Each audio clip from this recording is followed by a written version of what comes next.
Let's talk about God, because this is man's favorite deflection excuse. He will see tragedies occur around him. He will see innocents dying, leaders get assassinated, and people get stabbed on trains. What will he say? He'll say, God has our back.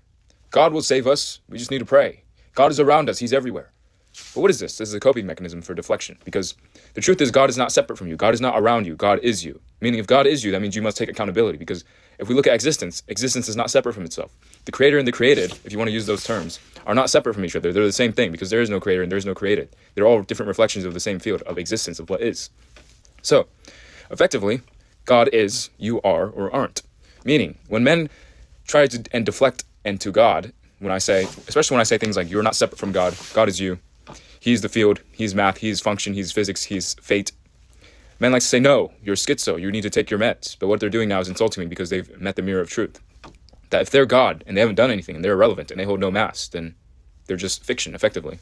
So again, God is not separate from you, and for some reason now, God has been turned into a coping mechanism for the people that will not walk, who will not take accountability, who will not look in the mirror and say, I was not separate from God, I am Him, and all this suffering is because of me, this suffering is mine, these people that die are me. Because again, existence is not separate from itself, reality is not separate from itself, the field of probability is not separate from itself. Existence is one big ocean, reality is an ocean of interacting with itself, of quantum frequencies and timelines and collapses and all this stuff.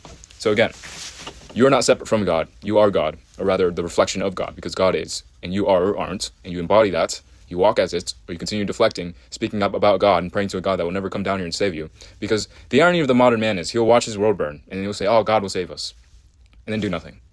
But God is not inert. God is a force. God is something that is real. God is something that walks. God is something that talks, speaks, breathes, moves, bends. So again, to the modern man, your idea of God is just an idea of you and a reflection of you, which is self-worship and delay. Your God that you pray to is just some kind of fiction you made up to not face the mirror that you are God, and that if you are God, you must take accountability for all of the things that happen around you, including tragedies and murders and things that should not be happening, because they're all a system of your delay that you built. Because then you have to drop the mask. You have to stop being a man. You have to be something else. So again, man delays. He does not want to take accountability. He speaks of God, but will not be God. He prays to God, but he will not become the prayer. He speaks of faith, but he will not become faith, because faith itself means dropping everything else for it. So again, yeah.